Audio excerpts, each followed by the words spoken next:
प्रलंबित विकास कामांसाठी मनसेचे घंटानाद आंदोलन, नगर परिषद प्रशासनाविरोधात संताप। शेगाव शहरातील विविध प्रभागांमधील प्रलंबित विकास कामे तातडीने पूर्ण करण्यात यावीत या मागणीसाठी महाराष्ट्र नवनिर्माण सेनेच्या वतीने आज घंटानाद आंदोलन करण्यात आले। नगर परिषद प्रशासनाला अनेक वेळा निवेदने देऊनही विकास कामे पूर्ण न झाल्याने मनसे आणि स्थानिक नागरिकांनी हे आंदोलन छेडले। सकाळी छत्रपती शिवाजी महाराज चौक येथे छत्रपती शिवाजी महाराजांच्या पुतळ्यास पुष्पहार अर्पण करून व अभिवादन करत आंदोलनाची सुरुवात करण्यात आली। त्यानंतर मनसे पदाधिकारी व कार्यकर्त्यांनी हातात घंटा घेऊन घोषणाबाजी करत नगर परिषद प्रशासनाच्या निष्क्रियतेचा निषेध व्यक्त केला। छत्रपती शिवाजी महाराज चौकातून निघालेल्या आंदोलनाची रॅली शहरातील प्रमुख मार्गावरून गांधी चौक येथे पोहोचली। नगर परिषद कार्यालयासमोर उभारलेल्या तंबूमध्ये आंदोलनकर्त्यांनी ठिय्या देत प्रशासनाचे लक्ष वेधण्याचा प्रयत्न केला। यावेळी नागरिकांच्या मूलभूत सुविधांशी संबंधित अनेक विकास कामे अद्याप रखडलेली असल्याचा आरोप करण्यात आला। मनसेच्या पदाधिकाऱ्यांनी सांगितले की विविध प्रभागातील रस्ते, नाल्या, स्वच्छता व इतर नागरी सुविधांबाबत नगर परिषदेला वेळोवेळी निवेदने देण्यात आली होती। प्रशासनाने ठराविक कालावधीत ही कामे पूर्ण करण्याचे आश्वासन दिले होते, मात्र दिलेल्या मुदतीनंतर ही कामे पूर्ण न झाल्याने नागरिकांमध्ये नाराजीचे वातावरण निर्माण झाले आहे। शहराध्यक्ष परमेश्वर लाहुडकर, सोपान भगेवार, राहुल वानखेडे, धनंजय खुमकर, दत्ता पडतकार, तुकाराम गावडे, सहदेव खेडकर, धनंजय लोखंडे, महादेव दही, सुकेत देशमुख, समाधान शेगोकार, अमित देशमुख, गजानन फासे, विलास माळी, गणेश खराटे, सोपान नेरकर, गणेश राऊत, भागवत राऊत, अशोक पाटील, नितीश भावरकर, राम इंगळे, सचिन नागे यांच्यासह मोठ्या संख्येने कार्यकर्ते व नागरिक सहभागी झाले होते। प्रलंबित विकास कामे तातडीने पूर्ण न झाल्यास भविष्यात अधिक तीव्र आंदोलन छेडण्याचा इशाराही यावेळी मनसेच्या वतीने देण्यात आला। युवा क्रांती न्यूजसाठी डी ललित, शेगाव।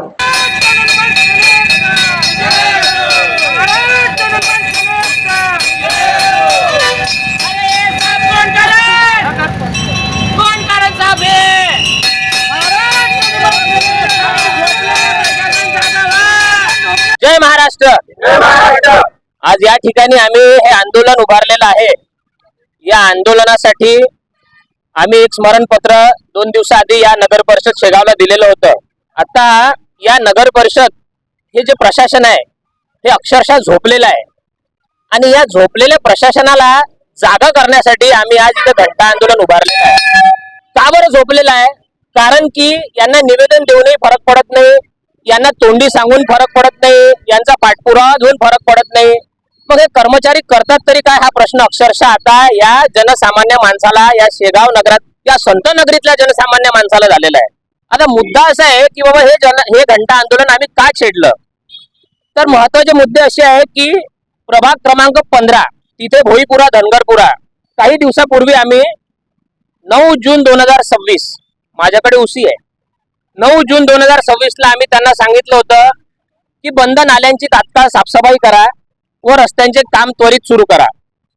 आता रस्त्यांचे काम त्वरित सुरू करा का बरं आम्ही असं म्हटलं? कारण आम्हाला माहित होतं की येणारा हा काळ पावसाचा आहे आणि या पावसाळ्यामध्ये त्या भागामध्ये अक्षरशः इतका घाण, इतकी चिखल की जनावर चालू शकत नाही तर माणूस काय चालणार?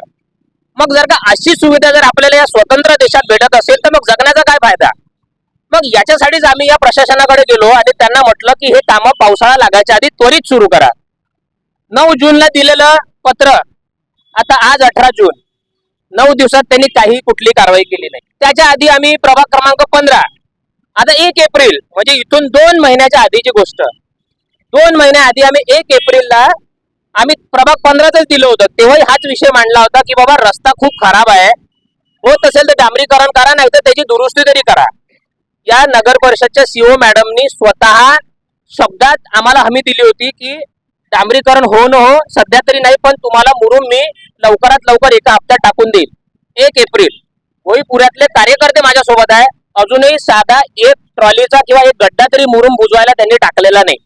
मग मला म्हणायचं आहे की ह्या बाई समजा तिथं बसून आम्हाला आश्वासनं देतात तर मग करतात काय? नुसतं तोंडी आश्वासन घेऊन आम्ही करायचं काय? त्याच्यानंतर तेच प्रभाग 15 साठी आम्ही अजून एक विषय त्यांना सांगितला होता की जो भीमनगर परिसर आहे तिथं पाणी पुरवठाच बंद आहे, पाणी पुरवठा बंद आहे। उत्तर काय देतात की नळ तर आम्ही सोडतो पण त्यांचं घर उंचावर आहे त्याच्यामुळे आम्ही त्यांना पाणी पोहोचत नाही। हे उत्तर नाही जनसामान्याला। अरे तुमच्याकडे इंजिनियर काय झक मारायसाठी ठेवले का? एवढे तुम्ही पगार देता त्याला लाख लाख रुपये, मग ते इंजिनियरची इंजिनिअरिंग वापरा ना. त्या पाण्याचा फ्लो तिथपर्यंत कसा पोहोचेल त्याचा विचार करा.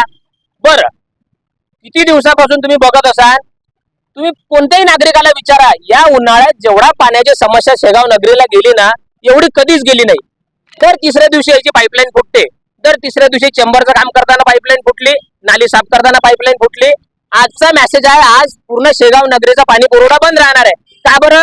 किरकोळ कारणासाठी नाले साफ करताना त्यांची पाईपलाईन फुटली. अरे एक पाईपलाईन फुटली, एका किरकोळ कामासाठी तुम्ही पूर्ण संत नगरीचं पाणी बंद करता. हे काय कामाचं प्रशासन आहे? हे काय करतं मग? हे काय सुविधा देऊन राहिले आम्हाला?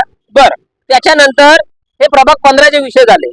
प्रभाग क्रमांक 2 साठी आम्ही केला नगर, शर्मा लेआउट, ज्ञानेश्वरी नगर या परिसरात विकास कामे तात्काळ सुरू करा. यांना फंड आलेला आहे, यांना निधी आलेला आहे. अहो, एका एका ठेकेदाराला 200 कामं देतात. एक चोर आहे ते. हे काय कामं करतील आपले? यायचेच खिसे भरून नाही राहिले, यायला तिथूनच फुरसत नाही. बरोबर, आपले कामं काय करतील? अरे जनता जागे व्हा. हे यायले म्हणून जागा करासाठी आम्ही घंटा वाजवतो. त्यांना आम्ही सांगितलं होतं की बा हे पावसाळा लागायच्या आधी गटाराचे कामं करा, चेंबरचे कामं करा. काहीच काम केलेलं नाही. त्याच्यामुळं ह्या झोपलेल्या प्रशासनाला जागा करायची आमची जबाबदारी आहे. आम्ही हे युवा कार्यकर्ते, पदाधिकारी, मनसेचे जोपर्यंत जागा होत नाही, हा फक्त घंटा आंदोलन यांना जागा करायसाठी आहे. जर का हे इथूनही जागे झाले नाही तर हे आंदोलन आम्ही अति तीव्र करू, इतकं तीव्र करू म्हणजे ज्याची सीमाच राहणार नाही. म्हणून यांनी आमच्या या आंदोलनाची दखल घ्यावी, आम्हाला इथे येऊन आम्हाला हमी द्यावी की आमचे हा प्रश्न हे किती दिवसात सोडवतील. तोपर्यंत आम्ही इथून हटणार नाही. जय महाराष्ट्र. महाराष्ट्र नवनिर्माण सेनेचा